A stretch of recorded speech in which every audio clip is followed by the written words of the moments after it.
자, 안녕하세요. 우리 이제 파이널 강의야, 그죠? 그래서 이제 1차 시험이 얼마 남지 않은 시점에서 매년 이제 진행하는 게 세법은 말문제 특강이에요.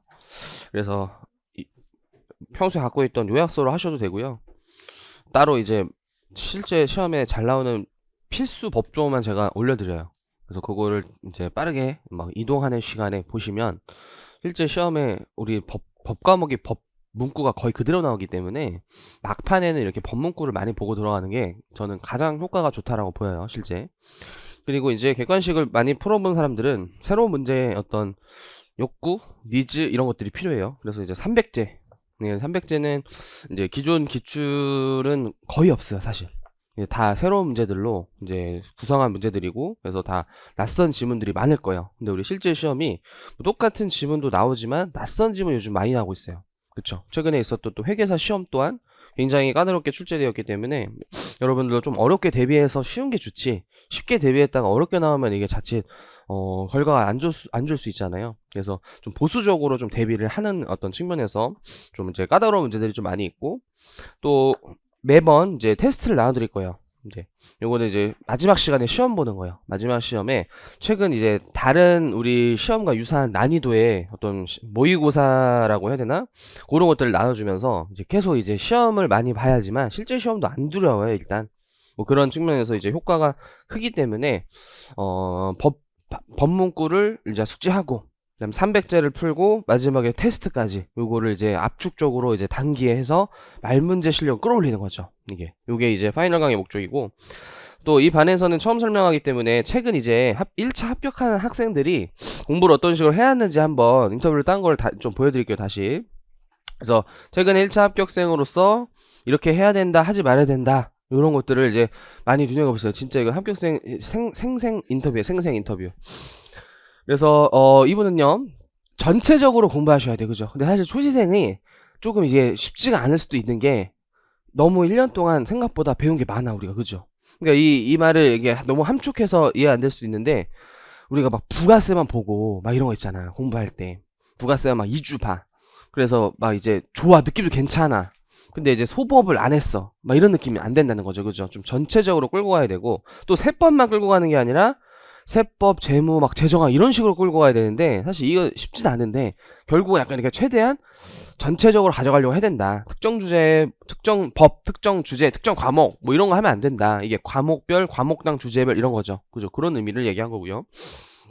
인터넷 강의 보면 절대 안 돼. 혼자 안 풀어보기는 뭐 당연한 말이어서. 그리고 복습은 제발 무조건 하기. 이제 마무리 특강에서는 이제 뭐 크게 그런 거 없어요, 그죠? 지금은 그냥 다 해야 돼요. 수업이 많이 없으니까, 그죠? 이거 되게 기본반일 때 특히 말하는 건데. 그리고 요것도 아직도 오해하시는 분 있어요. 우리 기본 개념이 잘 모르고 이해가 안 된다고 문제풀이를 나중에 하자, 뭐 문제가 안 풀리니까 내가 이론을 몰라서 안 풀리지, 약간 이런 생각으로 이론을 막 계속 봐. 그러면은 어차피 문제는 안 풀려요. 그러니까 문제를 풀면서 틀려보고, 아 이렇게 이론이 되어 있는 거야, 이게 이 과정이 선순환인데, 내가 틀린다고 막 두려워, 안 풀리니까 두려워, 막 못 풀겠어. 그러면 책을 펴서라도 아니 해설을 봐서라도 그냥 문제를 푸는 거야, 다짜고짜. 그냥 무지성으로 푸는 거거든요. 그럼 언젠가 회독이 돌리면 이해되는 순간이 오기 때문에 이해 안 되는 거 깊이 파지 말자, 이런 거 특히 지금 시점에 중요해요, 그죠? 이해 안 된다고 깊이 파지 말자, 이거 파묘로 그 무덤 들어가는 거다, 우리. 그리고 똑같은 공부량을 꾸준하게 하는 거, 이것도 이 시점에 여러분들한테도 꼭 해용되는 게, 이제 막 열심히는 해야 되지만 달리면 안 돼, 또 느낌이, 그죠? 이게 체력도 중요해서, 이게 사실 60일을 막 4시간씩 내가 자야지, 이게 평소에 4시간 안 자던 분들은요 쓰러져요, 오히려. 이게 시험 일주일 전에 마트 간다 생각해봐, 안 된단 말이에요. 그냥 꾸준히 하는 게 오히려 더 좋은 거지, 막 일주일 막 오늘 이번 주 잘 되니까 몰아치고 이러면은 위험하다는 그런 내용을 하신 거고. 그리고 뭐 눈으로 공부하면 안 되면 너무 당연하니까. 그리고 양이 많기 때문에 목차를 좀 많이 보세요. 그래서 이런 얘기도 있네요. 똑같은 말이죠. 무리해서 달리지 마세요. 마라톤이라 생각하고 꾸준히 해야 된다. 잘 되는 날 밤새지 말자. 학원에서 그냥 시킨 대로 다 하자. 알아서 부족한 부분 묵묵하게 하는 거죠. 묵묵하게네. 진짜 그냥 카톡에서 온 거 그대로 한 거예요, 제가. 너무 비속어 같은 것만 뺐어. 막 욕도 많았어, 사실. 원문은 나중에 비공개 버전으로 보여주고 싶은데 일단 욕부터 나와. 막 일단 다 지금 합격생들이 많기 때문에 3월달이 지금 바쁘잖아. 그래서 답변 받기가 나도 너무 미안했어 사실은. 그래서 진짜 미안해 얘들아, 진짜 작게라도 한 줄이라도 괜찮으니까 좀 남겨주래 하는데, 선생님 왜 이렇게 3월달이 힘든 건가요? 어떻게 된 거예요? 어떻게 우리가 나중에 만나면 할 얘기가 너무 많나요? 이러면서 그래도 남겨줬더라고. 너무 착한 친구들이야. 사람들과 친해질 거면 가려서 사귀거나 독고다이로 하세요. 공부 빼고 다 재밌대요. 잘 참으세요. 난이도 최상. 그죠? 재밌는 거 참는 거. 그리고 이건 현역이에요. 현역 유예생. 현재 지금 유예생이야. 작년에 1차 합격했어. 그리고 올해 작년 동차 쉽게 안 되고 지금 유예생이에요. 지금 모든 오늘 배운 내용에 30 이해 안 되는 날이 많아서 대가리가 꽃받친가라는 느낌이 든 적이 많았는데, 이해 안 된다고 그거 계속 잡고 있으면요 안 된다, 후회한다. 특정 주제에 매몰되지 않고 반복되면 알게 된다. 계속 똑같은 말을 하고 있어요 학교생들이 다. 그죠? 여러분들 지금 이해 안 된다고 그 주제를 잡고 있으면 안 되고, 1회독 때 무지성, 다음 회독 또 안 되면 무지성, 3회독 때 이해되고 4회독 때 이해되고, 이런 게 이제 공부기 때문에 목표 수강량을 완강하는 게 중요하는데, 이게 이렇게 돼. 하다 보면 막혀. 뭐가 떡하니 막혀. 그럼 나 이걸 파고 싶고, 이걸 내가 알고 싶어, 오늘 깨고 싶어. 근데 그게 그 시험의 폭탄 문제야 보통. 그러니까 아무도 풀면 안 되는 문제야. 근데 그걸 딱 걸리는 순간 1시간이 훌쩍 가 있어. 원래 그 계획대로 못 한다며 오늘. 그죠? 뒤로 닫고요. 오늘 빨리 막 2시까지 세법하고 재정학하고 원가하고 행서법에서 야 이 계획인데 이게 다 틀어지는 거 있죠 오늘. 그죠? 그러면 안 돼. 지금도 여러분들 지금 절대 그러면 안 돼요. 참고로 루틴 잡고 해야 되고요. 혼자 이거 남들이랑 비교하지 마시고, 나 공부 좀 치네 해서 방심하지 말래요. 이런 거는. 그죠? 방심하지 마세요. 세법 복습하다가 울면서 집에 갔다. 그리고 이거 우리 최근에 그저께 올라온 그 유튜브 학생이에요. 우리 4차생 합격생 올라온 거 봤어요 최근에? 지금 현실적 합격 영상이어서 반응이 좋아요. 이 친구 굉장히 멋있는 친구고 현재 솔로예요 아직까지. 여자분들 한번 동영상 보고요. 실물이 혹시 괜찮은 친구거든요. 나이가 아마 30으로 알고 있는데, 혹시 관심 있는 분들 연락주세요. 관심 있는, 제가 소개팅 주선자예요. 우리 결혼했어요.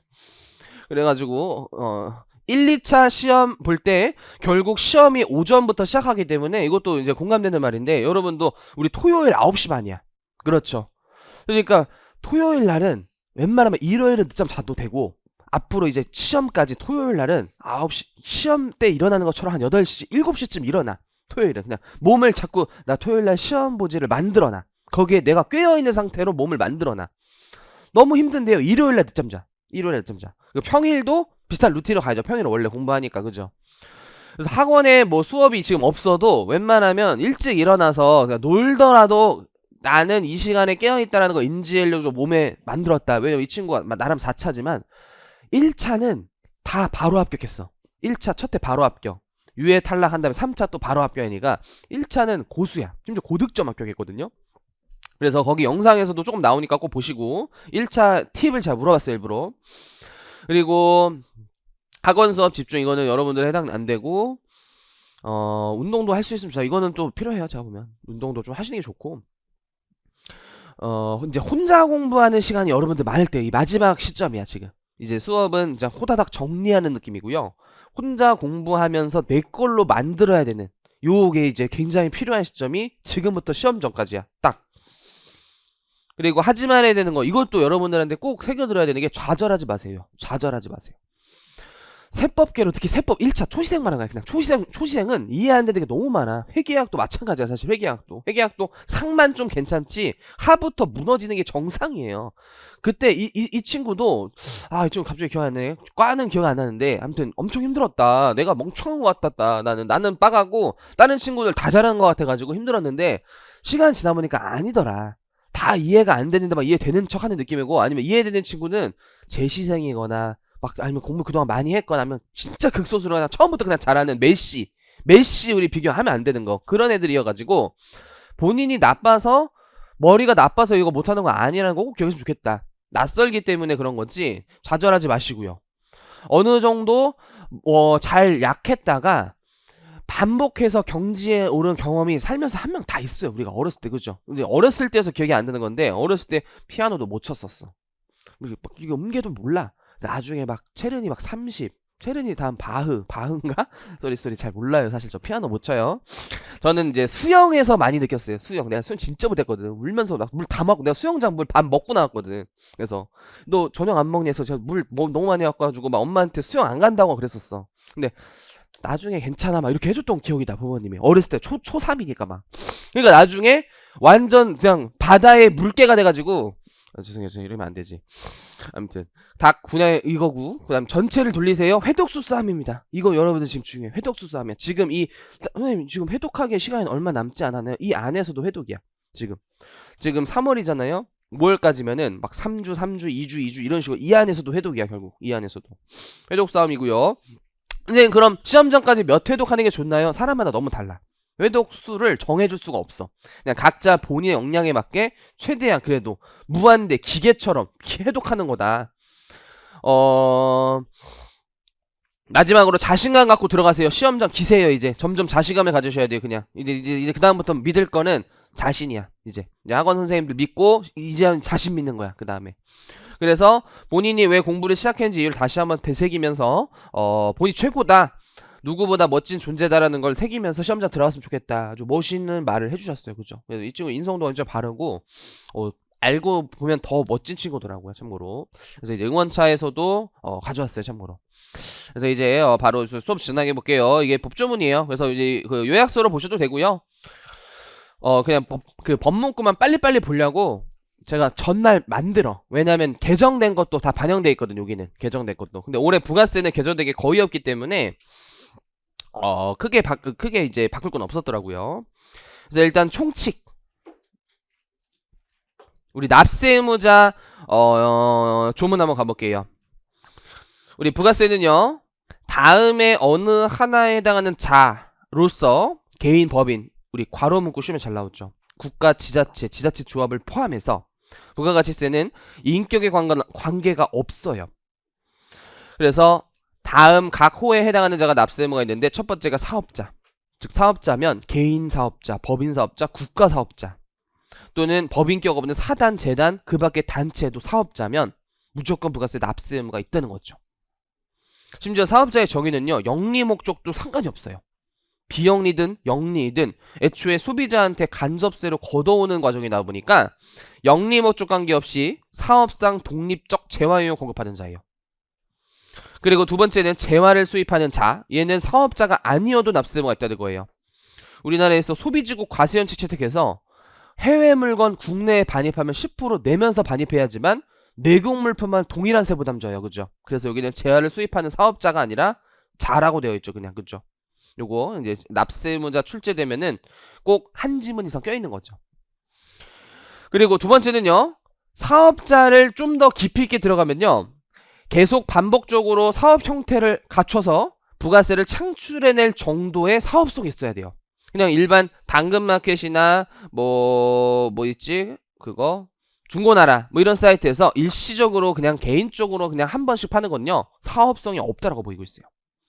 그러다 보니까 그걸 악용해서 중고나라에서 막 엄청 많이 거래하는데 이제 부가세 신고 잘 안 하니까 국세청이 턴다 그랬었어요. 이 당근마켓 조사해야 된다. 거기서 사업하는 분들 세금 안 걷더라. 막 이런 지적이 있었어서 국회에서. 그리고 3번. 사업자가 이제 과세 재화용을 공급하는 경우에만 납세 의무가 있죠. 일단 첫 번째, 면세 재화를 판매하시면 애초에 면세 사업자니까 부가세를 낼 의무가 없어요. 그래서 일단 과세 재화 용역. 두 번째로는요, 사업자 등록을 해야지만 납세 의무가 있다? X죠. 사업자 등록 여부에 관계가 없고요. 두 번째, 거래 징수를 못했으니까 납세 의무가 없다? X죠. 의미가 없어요.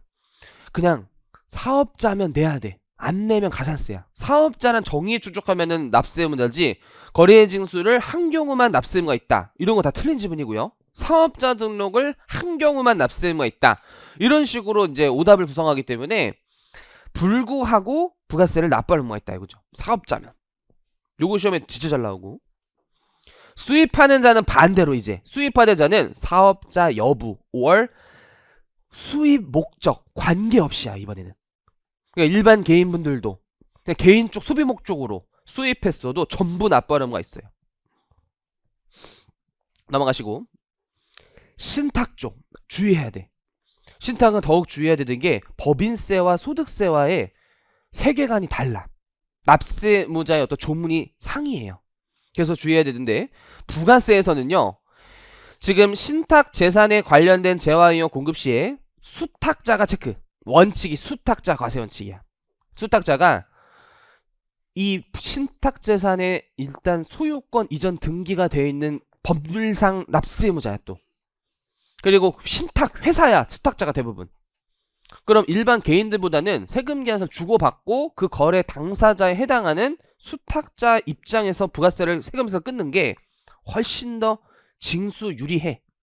그래서 수탁자가 재산별로 각각 별도의 납세무자로서 부가세를 납부하는 거 있다가 원칙이에요. 원칙.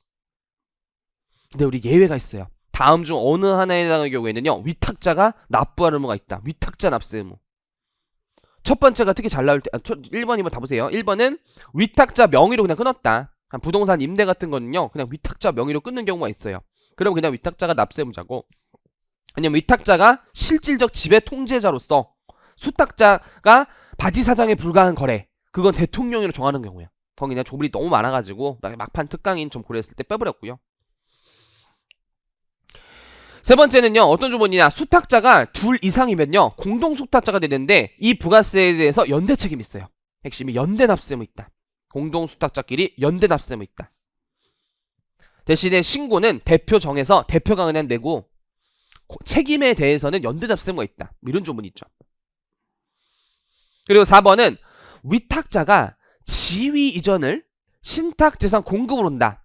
이 신탁재산에서 수익을 얻거나 원본을 얻거나 이런 권리 자체를 양도해버린다면요. 기존 위탁자가 납세무자다. 기존 위탁자가 해당 공급의 납세무자다. 그런 조문이에요. 정말.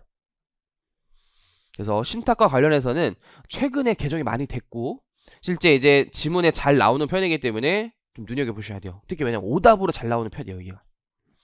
넘어가시고 요것도 있어. 그래서 혹시 이제 신탁 관련해서 부가세를 좀 맘먹고 악질적으로 체납하시면은 원래 그 안 낸 사람한테 쳐들어가서 징수해야 되는데 이게 수탁자가 납세 의무자인데 사실 수탁자는 위탁자의 재산 관리하면서 이게 부가세란 말이야. 그죠? 그러니까 지금 수탁자가 납부해야 되는 경우에서 다음 중 어느 하나에 해당하는 부가세를 신탁 재산으로 걷어가려고 했는데 부족해. 그것도 부족하다면 수익자에게 2차 납세 의무 책임을 묻고 있어요. 수탁자가 이 관련 부가세를 안 냈을 때는 수익자, 재산에서 생긴 수익을 얻어간 사람, 그 사람한테 2차 납세 의무를 묻고 있어요. 근데 조건은 우리 국세기법을 배웠으면 1호가 이해가 돼야 돼. 신탁 설정일 일단 이후해야 돼요. 설정 전에 발생한 설정 이후에 발생한 거고 법정기일이 돌아가는 부가세로서 신탁 재산과 관련한 것. 그 2호는 관련 강제징수비고요. 중요하지 않고 2번은 보셔야 돼요. 2항 동그라미 2 위탁자가 이번엔 위탁자가 납세 의무자인데 이 신탁재산 관련 부가세를 안 낸 거야. 우리 납세 의무자가 수탁자가 있을 때고 있고 위탁자가 있을 때도 있었죠. 그죠? 근데 이번에 위탁자가 납세 의무자인데 위에 있는 요런 것들을 체납한 거야. 그럼 이 사람을 일단 털어야 돼. 위탁자를 강제징수하려고 쳐들어갔는데 재산을 다 꼬부쳤는지 없어. 그러면 저희 갈게요가 아니라 신탁재산의 수탁자가 이 재산으로서 부가가치세를 납부하는 거 있다고 해서 물적 납세 의무가 생겨요. 원래 이거는 수탁자 명의로 되어 있기 때문에 압류를 할 수가 없어요. 그러니까 이걸 자칫 악용해서 위탁자 재산 미리 꼬부쳐 놓고 부가세 체납한 다음에 돈 없어요 해가지고 부가세 체납해버릴 수 있단 말이야. 그래서 이때는 재산 털어가겠다. 이거 신탁회사에 맡겨둔 재산을 우리가 압류해서 가져가겠다. 그게 물적 납세 의무죠. 국세계법에서 우리 뭐 배웠냐면 양도담보권자의 물적 납세 의무. 그거랑 좀 비슷하죠. 느낌이 약간 결이. 그죠? 또 기억 안 나는 연기 이런 거 들어간다. 그지? 안 돼요. 좋지 않았어요. 그리고 첫 시간이니까 일단 방향성만 봐볼게요. 예를 들어 이제 300제를 한번 봐볼게요. 이제 원래는 이제 더 진도를 나가고 문제를 풀 건데 느낌만 지금 볼게요. 느낌만. 300제 잠깐 펴셔가지고 우리 막판 특강 6번이어서 지금 6번 동안 법수부 다 배운다고 오해하시면 안 돼. 그죠? 말문제 특강이고요. 계산 문제는 여기 있는 거는 좀 풀어드릴 거예요. 여기 있는 것들은. 그러면서 관련 설명 좀 해드릴 텐데 우리 58페이지 가보시면요. 아니다. 죄송해요. 60페이지다. 60페이지. 쏘리. 여기 납세 의무자 한 문제 한번 풀어보죠. 옳은 것은이야. 일부러 옳은 것은 제가 또 일부러 많이 넣어놔. 부가세 납세 의무자인 사업자란 사업상 독립적으로 6번이죠. 재화인력 공급하는 자로서 영리인 경우 한한다 X죠. 영리, 비영리 관계가 없어요. 사업자의 정의에서도 부가세에서. 만약 사업자가 사업자 등록 안 내고 과세지하 공급한다면 납세 의무 있죠. 사업자 등록 여부 불문이었어요. 우리 수입하는 자는요, 사업자가 아니면 납세 의무자 될 수 없다? X죠. 이것도 사업자 아니어도 납세 의무 있고요. 우리 4번은 뒤에 조문이야. 사실은 4번이 뒷조문이어서 안 배운 건데 배울 거고요. 납세 의무자와도 관련된 조문이에요. 위탁자를 알 수 있는 위탁 매매는요, 위탁자가 직접 지하를 공급하거나 받은 것으로 본다. 맞는 지문이죠. 위탁자를 알 수 없는 경우에만 위탁자가 수탁자가 그냥 실제 구매자한테 이렇게 각각 거래를 보는데, 위탁자를 알 수 있는 경우에는요, 실질적 납세 의무자인 위탁자에게 위탁자 거래로 보는데 수탁자가 세면서 끊어주고 그러는 거지 그냥. 그죠? 그리고 위탁 판매에서 열심히 배우죠. 4번이 맞는 지문이고, 5번 과세제를 공급할 때 거래 징수하지 않았다면 납세 의무가 없다. X죠. 이것도 거래 징수 여부 불문이었어요. 그래서 이렇게 기출에 본 지문도 있고 안 본 지문도 있을 거예요. 당연히. 그죠? 낯설죠. 그죠? 그리고 한 장 앞으로 가셔가지고 우리 과세기간은 제가 일부러 쉬워서 안 가져왔는데 1번까지만 한번 해볼게요. 핑기배. 옳지 않은 것은인데, 우리 원래 부가세는 6개월 단위로 과세기간 짜고 있어요. 원칙이. 근데 만약에 신규 사업자는 1월 1일부터가 아니라 개시일부터 그 종료일까지가 1과세기간이야. 근데 개시 전에 사업자들을 먼저 내면 신청한 날부터 신청일에 속한 과세기간 종료일까지로 한다라고 해가지고 미리 사업자 들어 낼 수 있어서 이제 미리 사업하기 전에 매입하고 인테리어 공사하고 이런 매입세 공제해주고 있죠. 맞는 지문이야. 제조업자 사업 개시일 제조 시작한 날이고요. 혹시 낯설다 이러면 다른 데서 정답 찾아야 돼. 시험장에서도 처음 봤는데 2번 이렇게 찌면 안 되는 거야. 폐업하면 폐업일까지. 분할로 폐업하는 경우에는요, 분할 등기일. 근데 5번 간이가세를 포기해서 일반으로 전환이 됐어요. 그때 간이가세자의 과세기간은요, 포기 신고일이 속한 달의 1일이 아니라 포기 신고일이 속한 과세기간 기산일이 되겠죠. 예를 들어. 그죠? 우리가 간이가세 포기 신고를 4월 30일에 했다면 1월 1일부터 4월 말까지가 간이가세자의 마지막 과세기간이고요. 5월부터 6월 말까지가 일반 과세자의 과세기간이 된단 말이에요. 이렇게 우리 포기 신고일에 속한 일반으로 받고 싶은 전달 마지막 날까지 신고해야 되잖아. 그래서 내가 5월부터 일반을 받고 싶으면 4월 말까지 포기 신고 들어가야 돼요. 혹시 5월달에 신고가 들어가면 6월부터 일반이 돼버리는 거죠. 그죠? 그래서 요렇게가 간이고 요렇게가 일반이어야 되는데, 지금 문구는 포기 신고일에 속한 달의 1일부터면 4월 1일부터 그 과세기간 종료일 6월 말까지가 간이다? 말도 안 돼요. 그죠? 논리적으로 보면 말이 안 되잖아. 이게 지문에 나온 건 4월 1일부터 6월까지가 간이다. 개소리죠. 사실 그냥. 사실 어떻게 보면 이 앞뒤를 바꿔놨죠. 근데 이런 거 시험에 잘 안 나오는 문구들이어서 보면 낯설어. 이제 시험장에서 보면 맞는 것 같은데 이러면 안 되는 거야. 그지? 약간 맞는 것 같아 이러면 안 돼. 처음 보는 질문은 오히려 넘어가고, 그래도 보거나 수업 시간에 좀 강조했던 질문은 오답으로 나올 확률이 매우 높기 때문에 진작에서 봐야 돼. 그죠? 긴장해서. 이런 어떻게 알겠죠. 그래도 우리 회계사 1차에서도 나왔나? 한번 봐볼까? 이거 사업자 등록에서 봐야겠네. 사업자 등록인데 참고로. 그죠? 다시 우리 법조문으로 와볼게요. 이제 납세지. 요거 딱 막판에 딱 외우고 들어가야 되는 그거죠. 지금 납세지. 그러니까 이런 식으로 이제 좀 더 챕터별로 진행할 거예요. 파이널 강의는. 그죠? 그러니까 항상 이론만 보는 것도 아쉽고 문제만 푸는 것도 아쉽고, 이걸 병행하는 게 제일 효과가 있어요. 병행하는 게 무슨 말 알겠죠? 그죠? 그래서 납세지, 우리 부가가치세는요, 사업장 단위로 신고 납부를 하시기 때문에 원칙이 각 사업장이야. 일단 각 사업장 대원칙. 부가세는 각 사업장, 사업장 별로 부가가치가 실제 창출이 돼서 매출 매입이 일어나기 때문에 사업장별로 신고하시는 거예요. 그때 사업장 정의는 거래의 전부 일부라는 고정된 장소인데, 이게 사업장의 범위는 시행령에 있어서 뒤에 페이지에 넣어놨고, 그 사업자가 사업장이 없으면 주소고소지를 사업장으로 그냥 간주해요. 그죠? 요즘 집에서 그냥 네이버, 팜, 인터넷, 쇼핑몰 하시고 이런 분들 집에 그냥 사업자 들어 내시는 거고, 사업자 단위 과세 사업자라고 해가지고 본점에서 통합관리하는 그 법인들은, 주로 법인들은 각 사업장 대신해서 본점 등을 납세지로 둘 수 있죠. 한 곳을 납세지로 두는 사업자 단위 과세 사업자도 있고요. 안에 해당하는 경우에 사업장이 아니다. 첫 번째 잘 나오는 거, 보관관리만 하는 하치장. 거래 없이 그냥 자동차같이 큰 부피가 큰 물건들 매장에 어떻게 둬, 근처 하치장에 보관한단 말이죠. 그거 사업장 아니고. 두 번째, 임시사업장. 그리고 유모차 같은 거 막 박람회 열어가지고 거기서 걸제하고 그러지만 그거는 막 길어야 한 달이고 보통 막 2주 안에 끝나. 근데 2주 때문에 사업자 등록내고 폐업하고 다시 또 부산 가서 박람회 열었다고 사업자로 폐업하고, 이거 번거롭잖아. 그래서 기존 사업장에 포함시켜 이거는. 그래서 임시 사업장은요 별도의 사업장이 아니라는 거예요.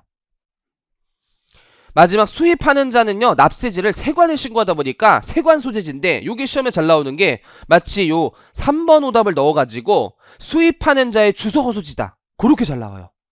많이 낚여요. 그거 은근히 낚여요. 그죠? 세관 소재지예요. 세관 소재지. 그리고 업종별 사업장 정리하셔야 돼요. 업종별 사업장. 광업은 광업 사무실이고요. 광산이 아니에요. 제조업은 최종 제품이 완성되는 장소. 다만 포장하거나 용기에 담는 행위만 하거나 저장만 하는 저유소, 이런 거는 별도의 사업장이 아니라는 점도 있고요. 특히 시험 밭이 여기서부터죠. 건운매. 건설업, 운수업, 부동산, 매매업 같은 이제 업종들은요 건설 현장이 그때그때 전국 지역으로 퍼져 있어요. 그거를 각 사업자 관리하기 쉽지 않아. 그냥 본사 느낌으로 가야 돼. 그게 법인은 본인의 법인 그 사무실을 등기해야 되는 의무가 있기 때문에 등기부상 소재지고요. 지점 포함.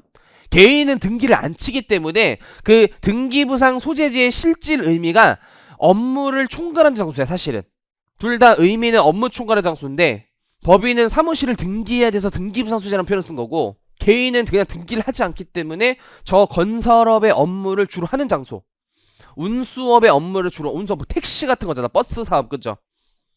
그리고 부동산 매매업도 부동산 자체가 아니라 부동산 매매업을 하는 장소, 사무실 이런 거죠. 사무실. 특히 부동산 매매업은 임대업이랑 헷갈리시면 안 돼요. 부동산 들어가니까 또 아작난다. 자판기도 중요하죠. 예전에 자판기 설치 장소로 뒀었는데, 그럼 자판기를 막 100대씩 갖고 있는 사람들은요 사업장별로 매출 신고가 들어가면 다 납부 의무 면제자가 될 수 있어요. 현행세법 납부 면제 우리 얼마예요? 4,800이잖아. 4,800, 그죠? 8,000 이러면 간이가세자다. 4,800 미만이면 세금 면제된다고, 부가세. 그러니까 이거 사업장별로 자판기 설치 장소를 둬버리면 그런 문제 발생하니까 업무 총괄하는 장소로 만들어버린 거예요, 이거는. 그래서 요거 시험이 잘 나오고, 임대업도 시험 엄청 잘 나오죠. 임대업이 이제 업무 총괄하는 장소, 이렇게 하면 안 돼. 업무 총괄하는 장소가 있긴 해. 근데 원칙이 부동산 소재지야. 원칙. 임대하는 거래가 일어나고 부동산별로 매출 매입이 따로 있는 거잖아. 사실 임대업은, 그죠? 그래서 부동산 느낌의 소재지야 이게. 다만 내 부동산이 아니야. 빌린 거 다시 세나 전대해 막. 그럼 내 부동산이 아닌데 내가 사업장이야? 미친놈이야. 근데 내 거 아닌데, 그죠? 그래서 이때는 업무 총괄하는 장소야 그냥. 그게 권리만 대여하는 경우고 그때 업무 총괄하는 장소예요. 그리고 밑에까지 국가 등이 하는 과세사업도 부가세 납세 의무자가 되는데, 국가 등은 보통 하청 막히거나 사업 시행자 두거나 그래. 그래서 요거는 그냥 그 업무하는 곳에서 사업장을 두자. 국가가 하는 사업들은 다 업무 총괄하는 장소여가지고 이것도 잘 나오지. 국가가 하는 부동산임대요. 이렇게 잘 나왔다. 국가가 하는 부동산임대요. 그런 거 다 업무 총괄 장소예요. 취지 나와있죠. 취지. 국가가 하는 국가사업인데 이거 사업장별로 다 사업자대로 내시고 이런 거 너무 번거롭다. 국가 등인데. 그래서 요거는 좀 한 곳에서 하게 두자. 이런 느낌이야 지금. 이런 느낌. 요거 막판에 꼭 보셔야 되고. 그리고 추가적으로 봐야 될 거, 직매장은 사업장이죠. 직매장. 이거는 대부분 우리 그냥 눈앞에서 보이는 게 다 직매장이지. 1층 커피빈, 뭐 옷가게, 백화점 옷가게 이런 거 특히 많죠. 그리고 사업장 외의 장소도 신청에 따라 추가 사업자 들어오게 되는데 다만자 시험에 잘 나오고 있어요. 자판기는 절대 안 돼요. 그러하지 아니하다. 무조건 업무 총괄하는 장소밖에 안 된다고 되어 있어요. 그런 과거에 문제가 됐던 쟁점들이 있었죠. 그래서 무조건 업무 총괄 장소고, 사업장을 설치하지도 않고 사업자 등록을 안 내가지고 세무조사 받아. 그럼 세무조사 받을 당시에 주소고소지가 사업장이에요. 비거주자면요, 소득세법의 어떠한 법조문 장소, 보통 국내 사업장이에요. 외국법인도 법인세법상 어떠한 보통 국내 사업장이에요. 약간. 근데 만약에 사업장 없이 우리나라에 부동산 임대하러 투자한 애들 있을 거 아니야? 그럼 막 부동산이고 이래가지고 거의 시험에 이거는 잘 안 나올 것 같아. 그냥 보통 그냥 국내 사업장 등이다 이런 느낌이야.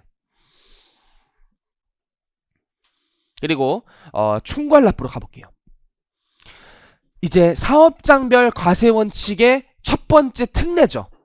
요거는 한쪽에서 납부하고 한쪽에서 환급이 벌어졌을 때 내고 환급 받을 때까지 불필요한 자금 부담 야기돼. 그래서 한쪽에서 총괄해서 납부를 하면은 그거 해결되니까 둘 이상 사업자가 심지어 한 개였다가 추가 사업장 개설해서 2개 된 분, 주사업장 관할사무소에게 총괄납부 신청하면 주사업장에서 총괄납부할 수 있어요. 얘는 승인 불필요해요. 승인 받아야 된다. X 신청만으로도 가능해요. 진짜 이번 시험에 잘 나오죠.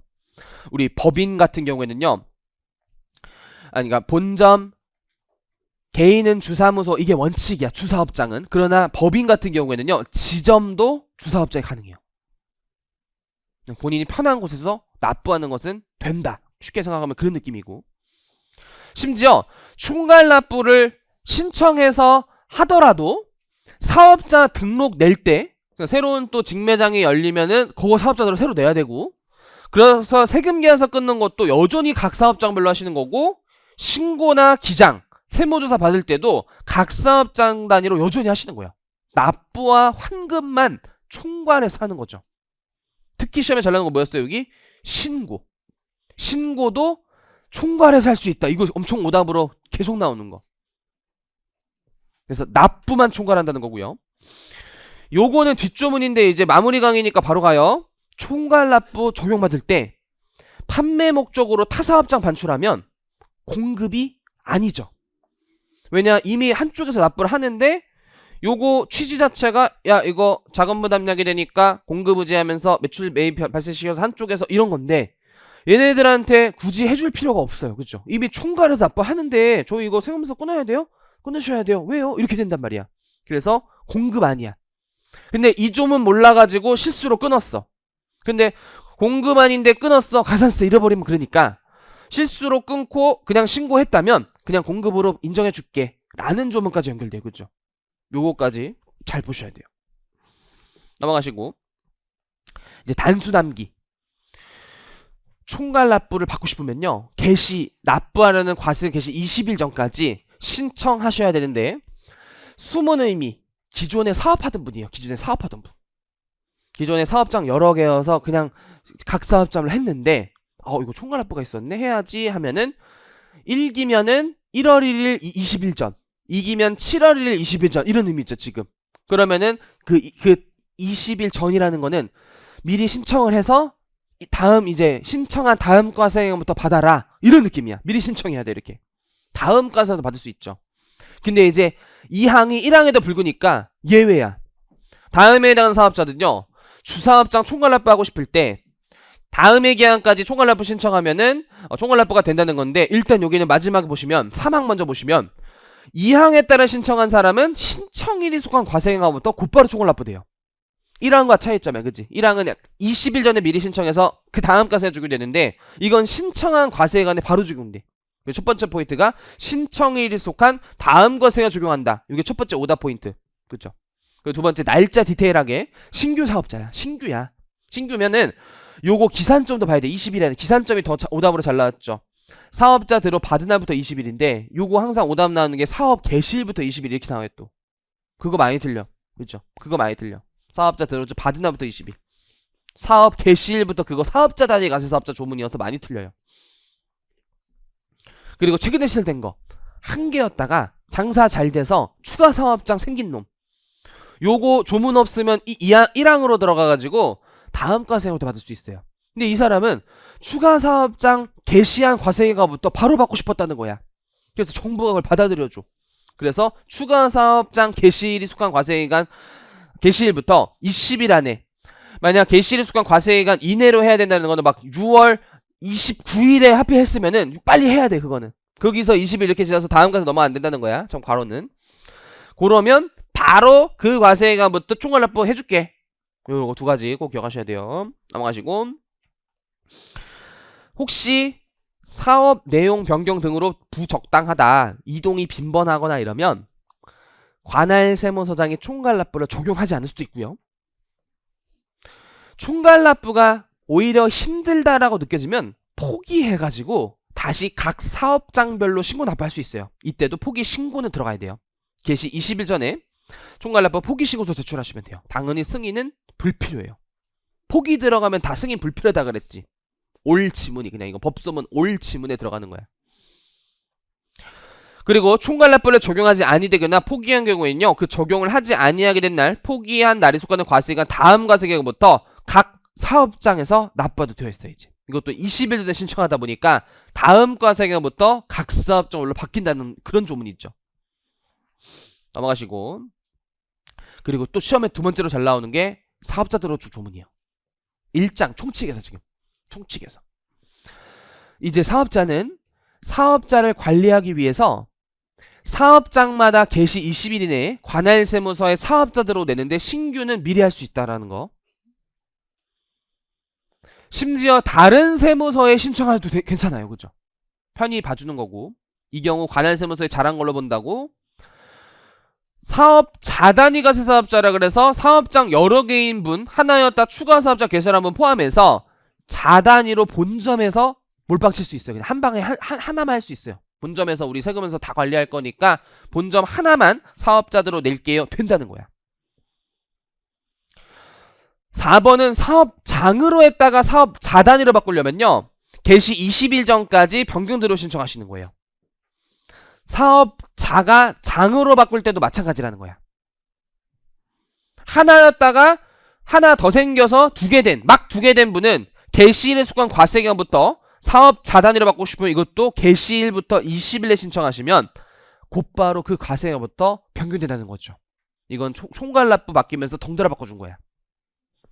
넘어가시고, 혹시 휴업, 폐업 등 사업자 등록증 내용이 변경되면요, 지체 없이 세무서에 신고하셔야 돼요.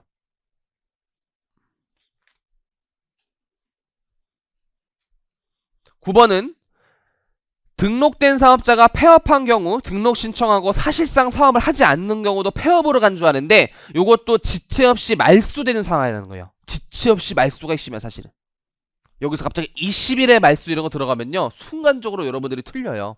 20일 대충 맞지 뭐 이러면서.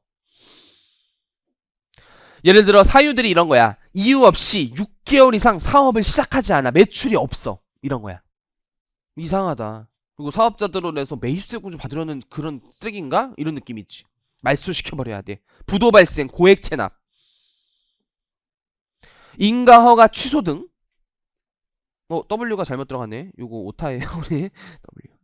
시스. 정당한 사유 없이 둘 이상 과세에 걸쳐 부가세를 신고하지 아니하고 사실상 폐업 상태에 이르렀다. 말소시켜버려. 위와 유사한 사유. 핵심은 폐업 상태, 사실상 사업을 안 하는 상태, 요런 상태에 이르면은 지체 없이 말소하도록 되어 있는 거예요. 참고로 이게 사실은 조문이 어떤 거냐면, 이게 구항이 법이고 밑에는 시행령이야. 이 시행령 조문이 대통령령으로 정한 경우에요. 폐업에 사실상 폐업형으로 대통령 정한 경우. 그 다음에 여기도 사실상 사업을 시작하지 않게 된 대통령 정한 경우가 밑에 조문이야. 그래서 문장이 매끄럽지 않은 게 법과 시행령이 지금 섞여 있어. 내가 이게 넣어서 그래. 어떤 게 알겠죠? 이 대통령 정한 경우가 이 밑에 경우라는 거야. 근데 시험 문제는 이제 어떻게 나오냐면, 이 사유 중에 하나는 이런 데 집어넣으면서 지체 없이 말소해야 된다, 이렇게 나오는 거다. 그지? 그런 거일 때 이제 막 낯선 지문처럼 느껴지면 안 돼. 시험 문장 이렇게 밑에 1번, 2번 이렇게 나오는 게 아니라 한 문장으로 구성할 거 아니야. 그렇죠? 그러니까 요런 사유들이 위에 들어가면서 지체 없이 말소해야 된다, 이렇게 나올 거야. 참고로 넘어가시고, 이제 신청받은 세무서에서는요, 이분들의 내용 확인하면서 2일 이내에 사업자 등록을 내주셔야 돼요. 최대한 빨리 내주셔야 된다가 2일이야. 원래는 3일이었다가 하루 심지어 단축이 됐죠. 신속한 창업을 지원해준다는 거야. 사업자 등록증이 있어야지 은행에서 대출 받을 때도 사업자 등록 가져오셨어요? 줘야지 못 받는, 이렇게 되는. 그리고 세금 미안서 줄 거예요. 사업자 들어번 알려주세요. 이러는데 저 아직 못 봐. 이러면 안 되잖아. 그치? 사업할 때 필수템이란 말이야 이게. 근데 혹시 사업장 현황 확인할 필요가 있다면 5일 이내 연장해서 조사한 사실에 따라 들어주 발급해 줄 수도 있고요. 예를 들어 좀 특별한 업종들이 있어. 좀 기피 업종들, 국세청이 눈여겨봐야 될 업종들은 조사 나가서 진짜 그 사업 구비되어 있는지 확인하고 사업자 들어 내줄 수 있다는 거야. 그게 5일, 최대 5일. 심지어 요거 신설된 조문이 알게 모르게 사업자가 등록을 하지 않거나 이렇게만 있었다가 올해 뭐가 들어갔냐면 우리 전자적 용역에 대한 국외사업자, 이분도 간편사업자 등록이라는 걸 하면서 어쨌든 부가세 우리나라에 신고해줘야 되잖아, 해외에 있어도. 근데 요 사람이 안 했을 때 조사 등록 가능한 걸로 들어왔어요. 세무서장님이 등록을 해버릴 수 있다, 할 수 있다, 조사에서. 심지어 거부할 수도 있고요. 얘가 사실상 시작하지 아니하거나 인정되면 거부할 수도 있고요. 사업자 들어 내용에 이것 좀 수정해오세요 라고 인정된다면 10일 이내 기간 정해서 수정 요구할 수 있고, 요 기간은 등록증 발급 기간에는 불산입돼요. 산입한다 막 이거 나온다. 넘어가시고. 포기, 이거 쉬워. 사업 자단위로 하다가 저 각 사업장별로 할래요? 아니면 총괄 납부 할래요? 돼. 총괄 납부로 변경도 되는 거야. 저 납부만 총괄할래요? 아니면 그냥 개인 플레이로 다시 그냥 각 사업장으로 들어갈래요 하면은 개시 20일 전에 포기 신고 들어가야 돼요. 승인은 불필요해요.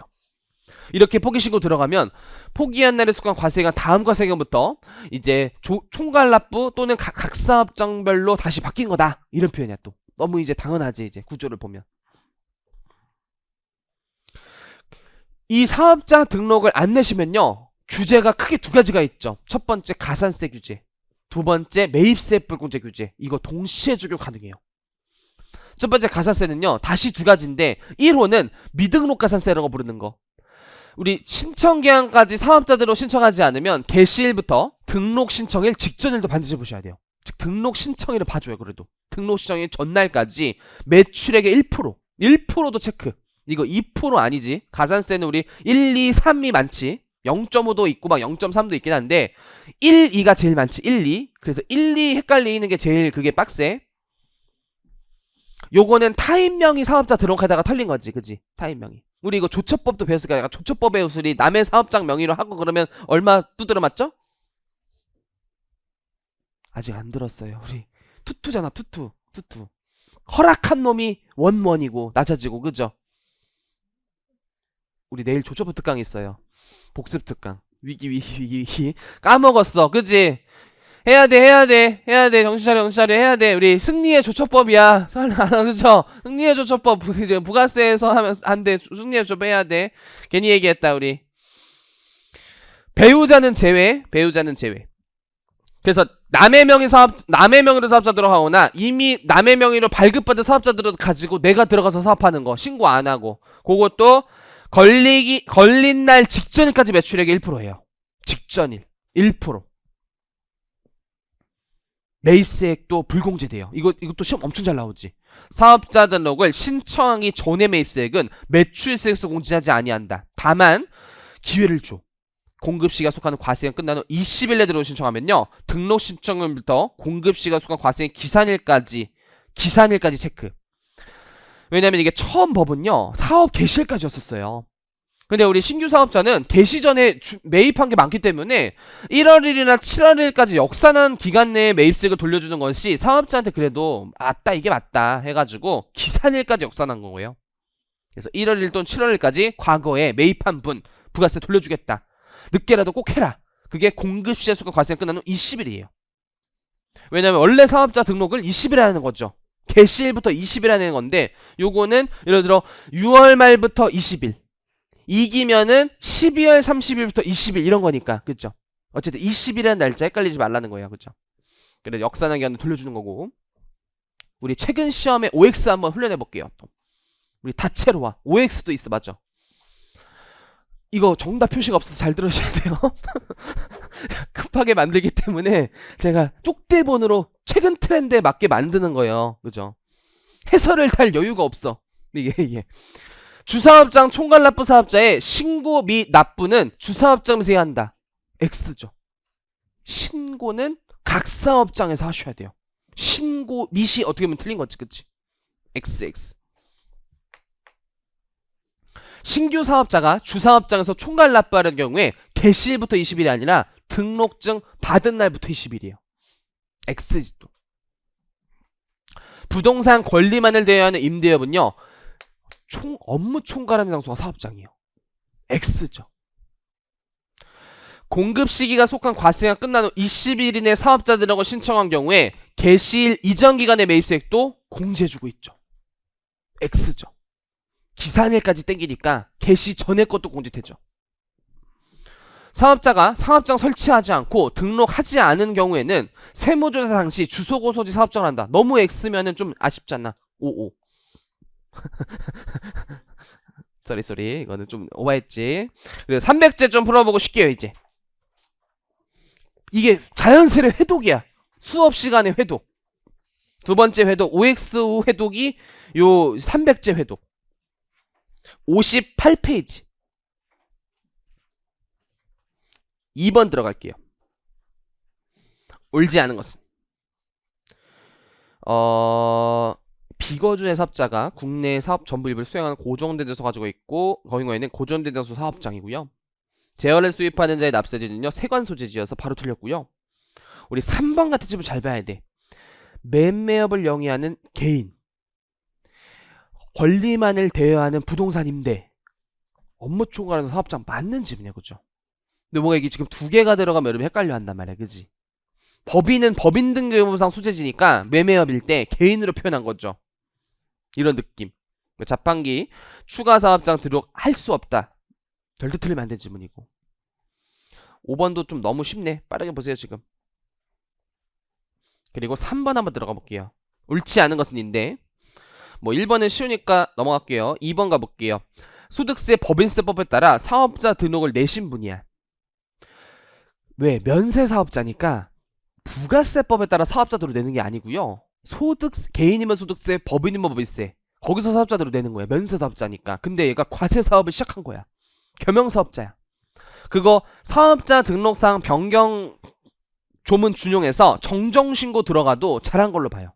이러고 낯설잖아, 그치? 왜냐면 사업자 등록 조문이 사실 엄청 많아. 그래서 그걸 다 대비하기 좀 그렇고 좀 지엽적인 거는 그냥 이렇게 그냥 다른 시험에 나온 적 있는 것들 제가 넣어놓은 거예요. 잘 생각해서. 보정 11보정 너무 쉽고요. 4번 신규 사업자가 개시 전에 등록 시작했는 날 정당한 사업 시 6개월 이상 사업 시작하지 않으면 말소시켜버려야 돼요. 언제 지체 없이 당연히. 이거는 뭐 기다려줄 필요가 없어. 5번이 틀렸다는 건데 왜 틀렸는지 봐야 된다.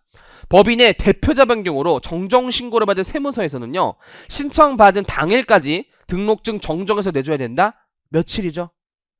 며칠이고 2일이요. 2일. 당일 변경은요 딱 두 가지만 외우시라 그랬어요. 첫 번째 상호 변경, 두 번째 도메인 변경. 그거 뺀 변경은요 다 2일이야. 근데 그 사유 외우면 안 돼요. 10개가 돼. 시험에 잘 안 남아. 그러니까 당일 변경 두 가지 외우고 나머지 2일 변경이야. 그러니까 대표자 변경도 2일 변경이야. 2일 변경. 변경 이렇게 하면 안 되는 거지, 그치? 상호 변경, 도메인 변경만 당일. 해설도 있어요, 우리 뒤에. 이거 300제는 해설 다 있어요. 4번 들어가 볼게요. 옳지 않은 것은인데 요거는 일단 4번 한번 봐볼까요? 4번도 좋은 질문이지. 사업자가 사업자 단위 과세 사업자로 적용을 받을 때 판매 목적으로 다른 사업자 반출하는 거 굳이 공급으로 안 봐줘도 이미 본사에서 다 한쪽에서 납부가 이루어져요. 그래서 공급 아니다. 5번 들어가 볼게요. 5번 좋은 질문이에요, 이거. 우리 관세사 시험에는 법소부가 나오는 게 아니라 부가세가 30개나 나와요.